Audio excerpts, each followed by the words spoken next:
হাওয়া, পানি, খাবার। এই দুনিয়াতে প্রত্যেকটা মানুষের বাঁচার জন্য এই তিনটা জিনিসের প্রয়োজন হয়, কিন্তু আমি ও আমার মতো অনেক মানুষ আছে যাদের সিনটাই পুরো আলাদা। আমাদের বাঁচার জন্য পানি, হাওয়া, খাবারের পাশাপাশি আরেকটা জিনিসের প্রয়োজন হয়, আর সেটা হচ্ছে বাদ দে ভাই, তুমি তো জানো আমি কোন জিনিসের কথা বলতেছি।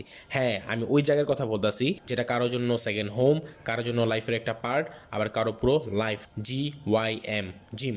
বলতে গেলে এই তিনটা অক্ষর একটা ছোট সেন্টেন্স, কিন্তু জিমওয়ালাদের জন্য এটার ভ্যালু আমাদের জীবনের চেয়েও বেশি। জিমওয়ালাদের জন্য ফ্যামিলির আগে যদি কিছু থাকে সেটা হচ্ছে জিম। কেন জিমওয়ালারা জিমের জন্য এত পাগল হয়? জিমের ওই 2 ঘন্টার জন্য যে কোনো কিছু করতে পারে। আমি বলতেছি, জিম এমন এক জায়গা যেখানে একটা বান্দা হাসতে থাকে, উদাস হয়, আবার নিজের রাগ জেদকে দেখায়। বেশিরভাগ মানুষ জিমে বডি বানানোর জন্য যায় না, বরং নিজের একটা সুন্দর দিন বানাতে যায়। জিম আমাদের জন্য শুধু একটা জিম না, ওটা আমাদের থেরাপির মতো কাজ করে। খারাপ সময় যখন কারো কাঁথা কাজে আসে না, তখন এই জিমের লোহাই কাজে আসে। তুমি এখন জিমের জন্য এটা আমার ভালোবাসা বলতে পারো বা পাগলামি, এটা সম্পূর্ণ তোমার উপর। কিন্তু কথা ক্লিয়ার, এই দুনিয়া থেকে আমি আলাদা না, বরং আমার দুনিয়াটাই আলাদা।